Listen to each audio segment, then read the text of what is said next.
नमस्ते विद्यार्थी मित्रों, हम देखेंगे अभ्यास में प्रश्न 1, निर्देशित विषय के बारे में पत्र लिखिए।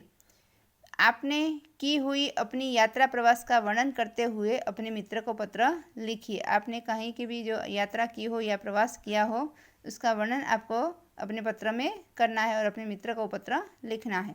बीमारी के अवकाश के लिए कक्षा शिक्षक को पत्र लिखिए। आप बीमार हैं, आप स्कूल नहीं जा सकते हैं, तो उसके बारे में विदित करते हुए अपने अध्यापक को, अपने कक्षा शिक्षक को एक पत्र लिखेंगे। तीसरा है, अपने स्कूल की किसी समस्या के बारे में प्रधानाचार्य को पत्र लिखिए। आपको स्कूल में कोई समस्या है जिससे आप ज़्यादा ही प्रभावित हो रहे हैं, तो उसके बारे में आप प्रधानाचार्य को एक पत्र लिखेंगे। प्रश्न 2, सोचिए और लिखिए। अगर तुम्हें मोबाइल फ़ोन पर अपने मित्र को SMS द्वारा बधाई संदेश भेजना है तो क्या लिखोगे? ठीक है, मोबाइल फ़ोन पर हम सब आजकल बधाई भेजते ही है, तो उसमें आप क्या लिखते हैं वो आपको यहाँ पर लिखना है। तुमने इस बार छुट्टियों में क्या किया यह अपने मित्र को कंप्यूटर पर ईमेल द्वारा बताना है, तो क्या लिखोगे?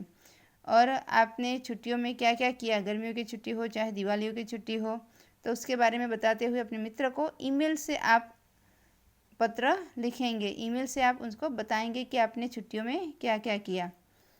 प्रश्न 3 है, दिए गए प्रशासकीय शब्दों के आधार पर वाक्य बनाइए। आपको कुछ शब्द दिए गए हैं, उस पर उसका उपयोग करके आपको वाक्य बनाने हैं। फिर प्रश्न 4 है, डायरी के रूप में लिखिए। किसी एक पूरे दिन के अपने अनुभव का विवरण।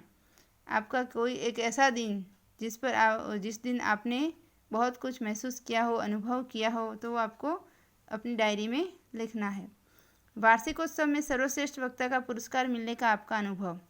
वार्षिकोत्सव है स्कूल का और आपको सर्वश्रेष्ठ वक्ता का पुरस्कार मिला है, तो उस दिन आप कैसा महसूस कर रहे हैं, क्या अनुभव कर रहे हैं, उसके बारे में आपको डायरी लिखनी है। फिर तीसरी है, अपने जीवन का कोई सुखद अनुभव। आपने अपने जीवन में कोई ऐसा सुखद अनुभव किया हो, उसके बारे में आपको अपनी डायरी में लिखना है।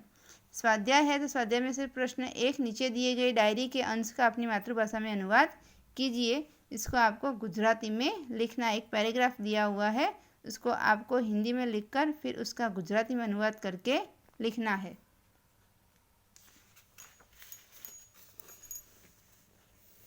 फिर योग्यता विस्तार, जिसमें आपको पत्र लेखन के लिए ध्यान देने योग्य महत्वपूर्ण बातें, आप कौन कौन सी बातें ध्यान में रखोगे उसके बारे में आपको यहाँ पर बताया गया है। फिर संबोधन, अभिवादन आदि की तालिका, तो संबोधन कैसे करते हैं, कैसे कौन से पत्र में किस तरह से संबोधन किया जा सकता है, उसकी सारी जानकारी यहाँ पर आपको दी गई है। फिर व्यावसायिक पत्र कैसे लिखते हैं, कार्यालयी पत्र कैसे लिखते हैं, प्रार्थना पत्र कैसे लिखते हैं, उसमें क्या क्या बातों का, किन किन बातों का ख्याल रखना चाहिए, वो सब आपको यहाँ पर दिया गया है। डायरी के संदर्भ, ये आपको नोट में लिखना नहीं है पर पढ़ना है और जानना है आपको। ध्यान रखिए, डायरी और आत्मकथा, ऑटोबायोग्राफी, दोनों एक दूसरे से भिन्न है। यहाँ पर आपको बताया गया है कि डायरी और आत्मकथा जो दोनों एक दूसरे से भिन्न है, क्योंकि आत्मकथा का संबंध जो होता है वो जीवन की समूची अनुभूतियों का व्यवस्थित विवरण होता है। आपके पूरे जीवन में जो जो अनुभूतियाँ की है, जो जो घटित हुआ है, वो सब उसको आपको उसमें लिखना होता है, तो उसको कहते हैं आत्मकथा। और जबकि डायरी में दैनिक जीवन में घटने वाली घटनाओं तथा तथ्यों की संक्षिप्त जानकारी होती है। वहाँ पर हम कुछ लंबा चौड़ा नहीं लिखते, पर हमारे जीवन में क्या क्या घटा है दैनिक जीवन में, तो उसके बारे में हम लिखते हैं, उसे कहते हैं डायरी। ठीक है, तो उसके बारे में आपको यहाँ पर बताया है, आप पढ़ेंगे आपको समझ में आ जाएगा।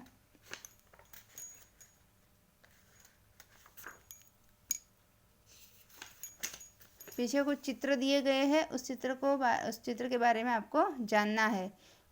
संदेशा व्यवहार के कुछ चित्र है इसमें। तो पहले चित्र में देखेंगे तो पक्षी जो है तो वो अपने चोंच में पत्र लेके जा रहा है। तो पहले के ज़माने में पक्षियों के द्वारा भी संदेश से भेजे जाते थे।